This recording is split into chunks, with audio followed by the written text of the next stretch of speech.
England, 1051.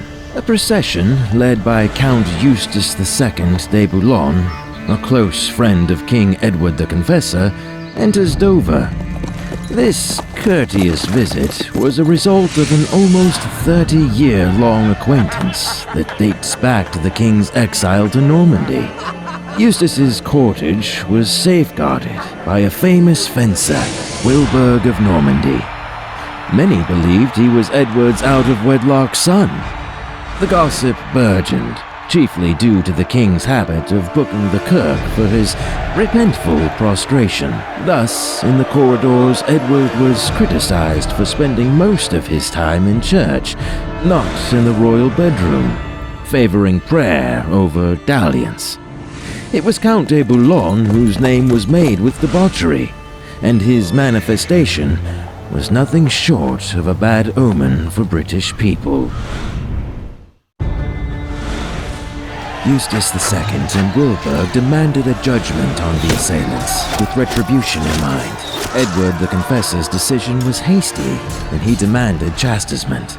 Demand was the only thing he could do. After all, the punishment on the subject can only be followed by their liege. And in this case, that happened to be me. I refused to reciprocate, telling the king that they were in their rights to defend their families against Eustace's pitiful behavior. Of course, in my speech, I omitted the information that the attack was executed on my command. With his decision undermined, Edward's only choice was to face his strongest lord. That is me, Godwin of Kent. To do so, he had to gather many more forces than he already had.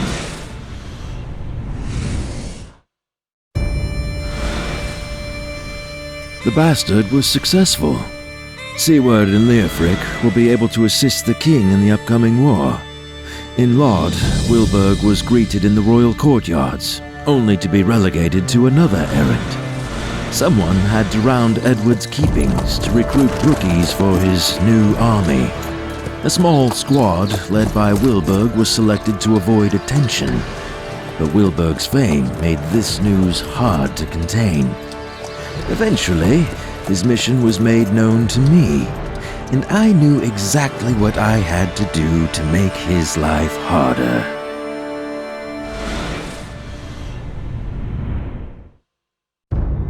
Edward the Confessor was in awe.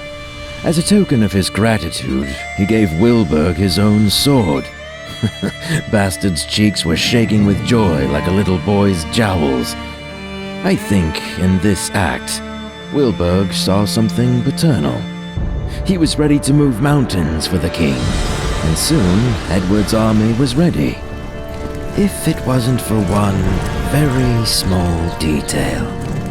Supplies from the royal armory were delayed, and without the right weapons, Edward had a ghost of a chance in defeating me. Someone must have made it to Peterborough to hustle the smiths. Someone trusted by the king, and foolish enough to be at the king's beck and call. Wilburg of Normandy hit the road again. It was my cue to move.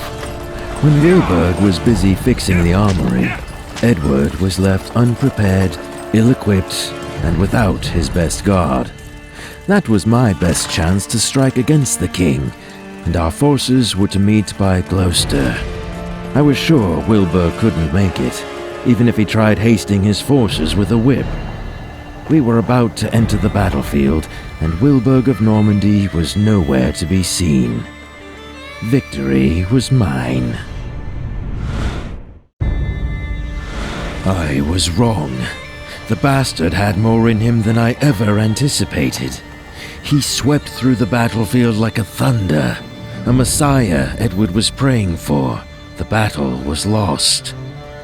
I underestimated Wilburg, never considering him a worthy opponent. After all, you can't reason with emotions. Yet, ironically, that affection led to Wilburg's demise. Believing he was saving his father, the bastard took an arrow with Edward's name on it. However, the king was already victorious, and Wilburg never became either a martyr or a hero. Not even a son. Just another casualty. And history has no gentle way in dealing with the beaten. But I did not intend to stay defeated.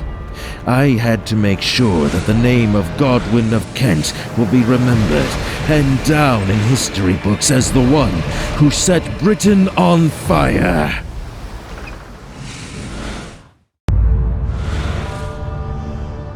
Edward the Confessor met his end on a cold night of the 5th of January 1066, bequeathing the country to no heir.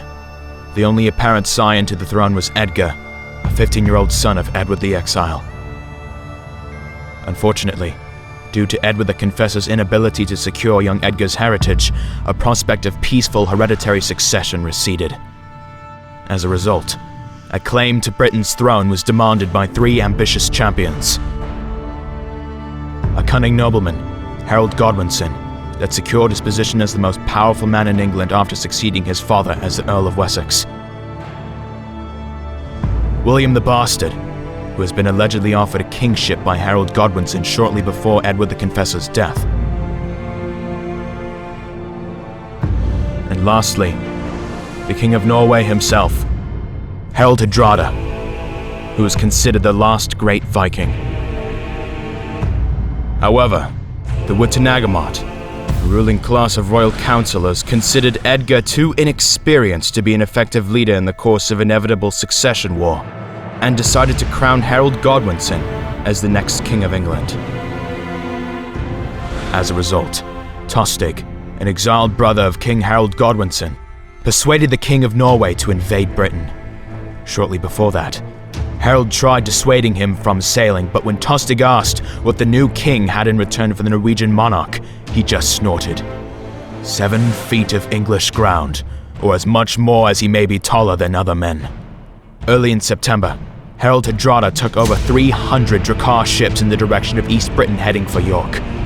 The first demonstration of resistance was met at the outskirts of the town of Fulford, led by brothers Edwin and Morcar.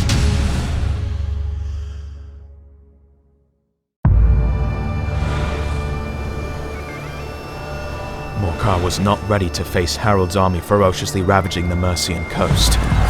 Tostig knew the terrain, foisting the defenders to an unfavorable position.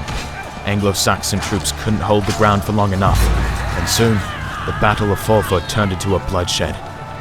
On the 20th of September, Edwin and Morcar were forced to cut back, and with their army shattered, left York unprotected. I mark the day of the Fulford shambles black. By mere miracle I returned to York, only to be downcast by the cries of widows of my fallen brethren. But there was no time to yell bloody murder, as the Viking army was getting closer to our home each breath. We, who survived, had no other choice but to pluck up courage and stand our ground. Withal, we're far from being an army, hardly a bunch of outworn bruisers who lucked out on death. But without us, York will burn.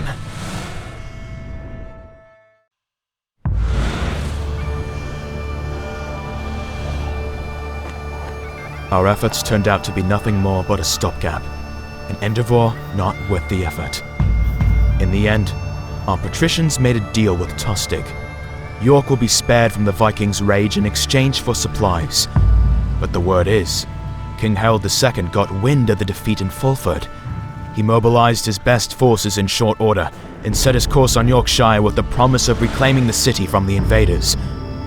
We decided to keep up our guard and fight, becoming as vexatious as foxes, gnawing the little supplies our enemies had and fretting the back line of Harold's forces.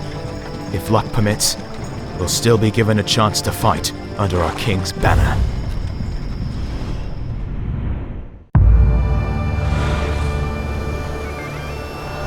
We fought each night like it was the last. We caught unsuspecting scout groups off guard and intercepted the supply wagons.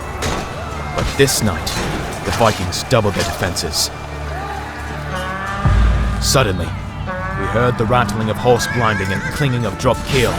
Forthwith, we saw knights bearing the colors of House Godwinson. Turned out, King Harold and his men reached Yorkshire in less than 4 days. His non-pariah riders swept through the country like northern wind.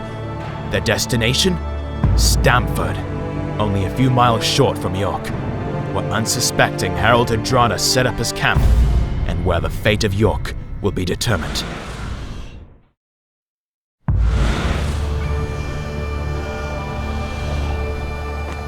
Tostig is dead. Decapitated by his own brother, King Harold II. Harold Hardrada, the last great Viking, met his end on the 25th of September, 1066. His battle cry was interrupted with the tip of my arrow that got stuck in his neck like a cheap circus trick. With no leadership, the Viking party scrambled and retreated to Rakol, where a treaty was signed. In the end, only 24 of 300 Drakars that reached British soil returned to their homeland. The celebration was grandeur, but the war was far from over. Only 3 days after the Battle of Stamford Bridge, the spies reported of William the Bastard's forces reaching the city of Hastings. The king decided to carry a surprise attack to catch the invaders with their defenses down. Little we knew, William brought in his own spies to London that notified the Bastard of every move we made.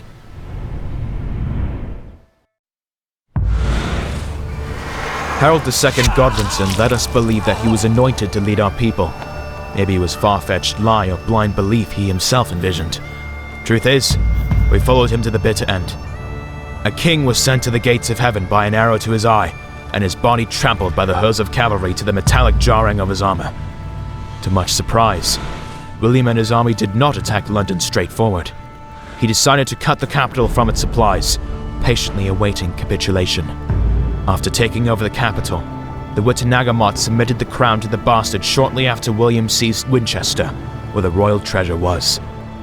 On the 25th of December 1066, William was no longer a bastard, for this day was marked as the day William the Conqueror was born. A new title fit for a new king. But if you ask me, now he sounds plain posh. And me? Well, I must be the luckiest bitch's son that ever walked the islands. One of Bastard's muscle sliced my eye with an axe, rendering me haggard for the rest of the battle. Never saw the fall of King Harold II.